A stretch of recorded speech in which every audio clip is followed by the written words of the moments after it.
Om Swastiastu, Assalamualaikum warahmatullahi wabarakatuh, Shalom, Namo Buddhaya, salam kebajikan dan salam sejahtera untuk kita semua. Pada kesempatan kali ini, kami dari SGDA 8 akan mempresentasikan hasil penulisan student project kami yang berjudul Trypanosomiasis. Sebelumnya, kami ingin mengucapkan terima kasih banyak kepada dosen fasilitator SGD kami, Dr. Igede Haryo Ganesha SKM Biomed, yang telah membantu dan memberikan saran dalam penulisan student project kami.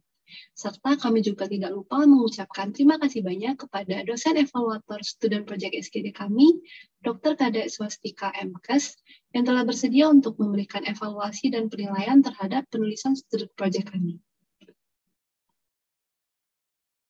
Berikut merupakan anggota dari SGD A8. Baik, presentasi akan dimulai dari latar belakang. Sebelumnya, perkenalkan, nama saya Binyaman Waldriswa Prameswari dengan 3 digit tim terakhir 154 akan membacakan latar belakang. Trypanosoma sp adalah salah satu dari kelompok protista yang dikelompokkan dalam famili Trypanosomatidae. Di Indonesia, kasus pertama trypanosomiasis pada manusia ditemukan di Pulau Sumba pada tahun 2014 sebanyak 16,4%. Infeksi trypanosoma mempengaruhi kesehatan hostnya seperti mengakibatkan peradangan pada kerongkongan, otot jantung, lidah, pembesaran limpa, anemia akut, dan lain-lain. Pengetahuan masyarakat Indonesia masih sangat minim tentang bagaimana trypanosomiasis ini bisa terjadi dan bagaimana dampaknya bagi kehidupan seseorang. Oleh karena itu, kami memiliki ketertarikan untuk membuat tulisan mengenai trypanosomiasis ini. Slide selanjutnya. Perkenalkan, nama saya Gede Mahatma Anggakara dengan NIM 2002511073. Pada kesempatan kali ini, saya akan menjelaskan pada bagian 1.2, yaitu rumusan masalah, dan 1.3, yaitu tujuan. Nah, jadi adapun beberapa rumusan masalah berdasarkan latar belakang yang telah dijelaskan tadi.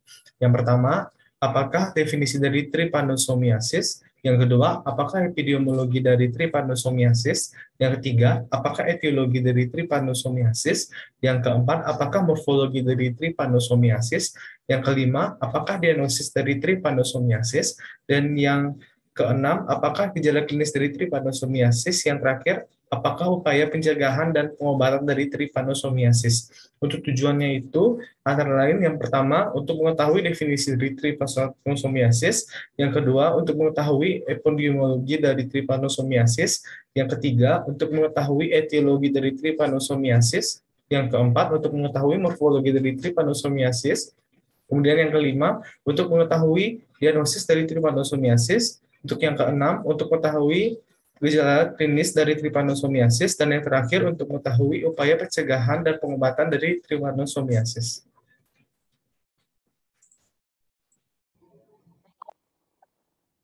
Baik, saya akan melanjutkan. Sebelumnya, perkenalkan saya Agnes Susanti Kewatiting dengan 3 digit NIM terakhir 014.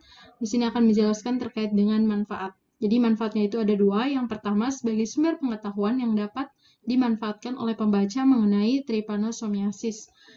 Manfaat yang kedua, sebagai bentuk kajian penulis yang bisa dijadikan referensi penelitian trypanosomiasis. Baik, sekian dari saya, akan dilanjutkan oleh rekan saya.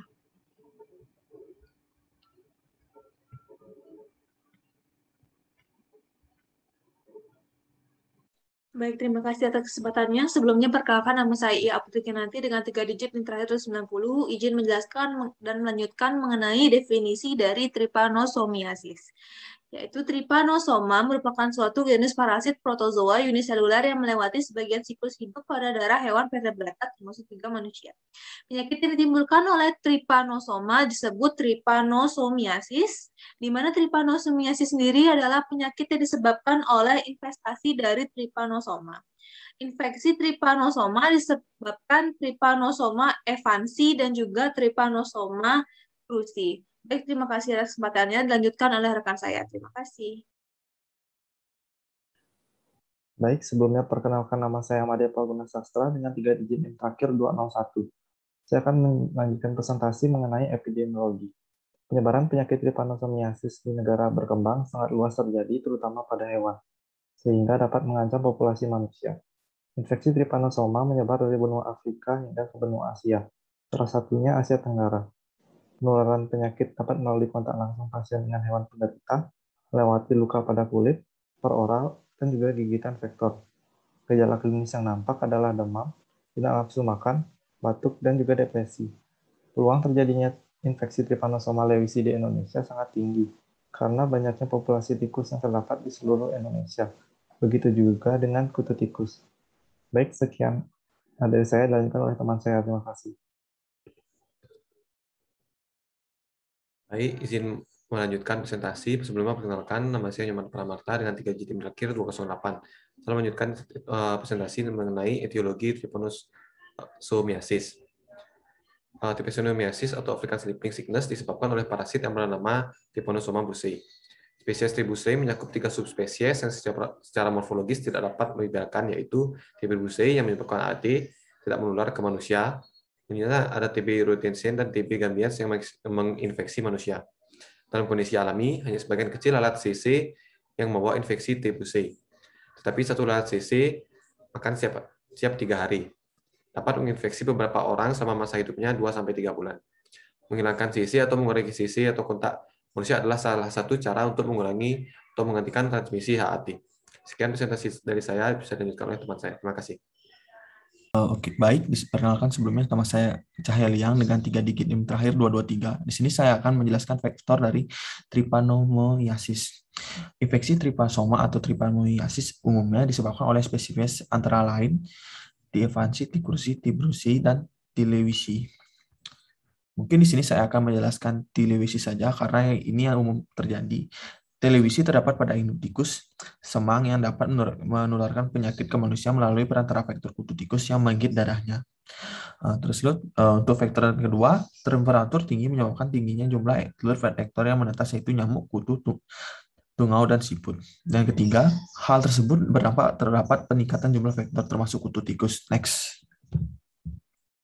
Baik, selamat malam. Perkenalkan, saya Komamasnia Utami Dewi dengan 3 digit NIM terakhir 053. Jadi di sini saya akan memaparkan mengenai reservoir dari trypanosomiasis. Jadi ada beberapa makhluk yang dianggap sebagai reservoir dari trypanosomiasis, yaitu yang utama itu adalah manusia yang merupakan reservoir dari T. brucei gabiens. Sementara untuk reservoir dari T. brucei rhodesiense itu biasanya merupakan hewan peliharaan dan juga hewan yang liar. Temuan penting baru-baru ini dalam konteks ini adalah pengamatan yang luar biasa bahwa pada manusia, bagian kulit itu merupakan reservoir utama sebagai parasit dari trypanosoma. Baik, selanjutnya. Baik, slide selanjutnya yaitu mengenai diagnosis penyakit trypanosomiasis. Sebelumnya, perkenalkan nama saya Komang Dani Adimawan dengan 3 digit terakhir 185.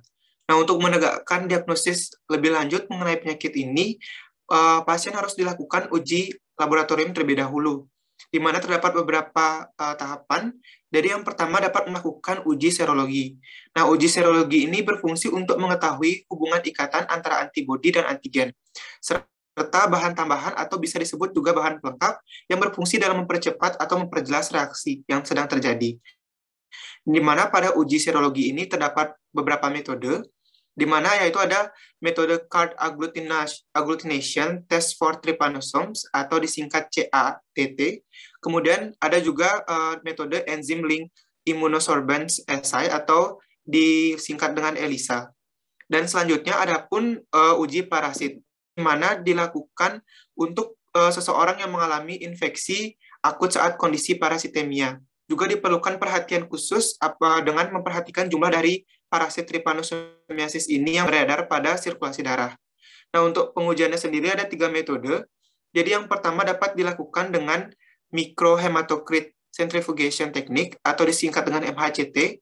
Kemudian ada hematologi, dan juga yang terakhir ada mouse inoculation test atau disingkat dengan MIT. Selanjutnya yang terakhir ada uji molekuler yang dimana dilakukan pengujian dengan metode polymerase chain reaction atau disingkat dengan PCR. Uji ini berfungsi untuk membantu dalam membedakan spesies trypanosomiasis yang satu dengan yang lainnya. Mungkin sekian dari bagian diagnosis penyakit trypanosomiasis. Selanjutnya akan dilanjutkan oleh teman saya. Baik, terima kasih atas waktunya. Sebelumnya, perkenalkan saya Geri Puspadevianti dengan NIM 20025113030. Saya izin melanjutkan mengenai gejala klinis trypanosomiasis. Infeksi trypanosomiasis dapat dibagi menjadi 3 fase, yaitu fase akut yang berlangsung hingga 2 bulan, dan dapat asimptomatik, simptomatik, dan dalam kasus yang sangat jarang berakibat fatal. Ini diikuti oleh fase asimptomatik, juga disebut fase tak tentu atau menengah, dengan fungsi organ normal, tapi ada bukti serologis infeksi trypanosoma cruzi. Terakhir, fase kronis memiliki 3 hasil potensial, sekitar 60-70% individu yang terinfeksi tidak akan pernah menunjukkan gejala infeksi kronis, akan tetap berada di fase tertentu, 30% akan mengalami disfungsi organ dengan sekitar 20% tidak menunjukkan gejala, sementara 10% akan mengembangkan penyakit kronis dengan manifestasi jantung dan gastrointestinal. Pasien dalam fase tak tentu yang menjadi imunosupresi seperti HIV dan transplantasi dapat berubah menjadi simptomatik. Sekian presentasi dari saya, untuk selanjutnya akan dilanjutkan oleh rekan saya. Terima kasih. Baik, perkenalkan nama saya Yosef Ardian Depa dengan 3 digit NIM terakhir 117. Berikutnya saya akan menjelaskan mengenai pengobatan pencegahan trypanosomiasis. Untuk pengobatannya secara umum, untuk stadium 1, suramin dan pentamidin digunakan, dan untuk stadium 2 dari trypanosomiasis ini menggunakan melarsoprol, eflornithine, dan nifurtimox. Untuk stadium 2 ini biasanya digunakan menggunakan pengobatan kombinasi untuk mencegah efek yang berlebihan dari melarsoprol. Dan untuk secara umum pencegahannya itu dengan menjaga sanitasi lingkungan, memeriksakan diri ke dokter, dan ketiga itu manajemen daerah yang efektif, yaitu dengan melihat risiko infeksi pada daerah tersebut. Sekian dari saya, akan dilanjutkan oleh teman saya. Terima kasih. Baik, saya Nimade Yuni Prajati dengan 3 digit NIM terakhir 245. Jadi melanjutkan tentang kesimpulan. Trypanosomiasis adalah penyakit yang disebabkan oleh infeksi dari trypanosoma. Terdapat 3 spesies trypanosoma yang menyebabkan penyakit pada manusia, yaitu yang pertama Trypanosoma brucirrhodesiense, yang kedua Trypanosoma brucigambbiense, dan yang ketiga adalah Trypanosoma cruzi. Penyebaran penyakit trypanosomiasis di negara berkembang sangat luas terjadi terutama pada hewan, sehingga dapat mengancam populasi manusia. Penularan penyakit dapat melalui kontak langsung pasien dengan hewan yang terinfeksi, melalui luka pada kulit, peroral, dan gigitan vektor. Dalam penentuan diagnosis dalam penyakit trypanosomiasis ini dapat dilakukan dengan beberapa pengujian atau tes di laboratorium. Pengujian yang dilakukan dapat berupa uji serologi, uji parasit, dan uji molekular. Pengobatan dan pencegahan dapat dilakukan dengan membasmi parasit, serta meredakan gejala yang timbul akibat infeksi parasit tersebut. Selanjutnya yaitu adalah saran, sebaiknya masyarakat lebih mewaspadai transmisi penyakit trypanosomiasis ini yang disebabkan oleh hewan. Masyarakat juga dianjurkan untuk menjaga pola hidup bersih dan sehat agar terhindar dari terinfeksinya penyakit yang lainnya. Berikut adalah referensi yang digunakan oleh kelompok kami. Baik, sekian presentasi dari kelompok kami. Terima kasih atas perhatiannya dan mohon maaf bila ada kesalahan yang disengaja maupun tidak disengaja. Kami tutup dengan Paramasanti. Om Santi Santi Santi Om.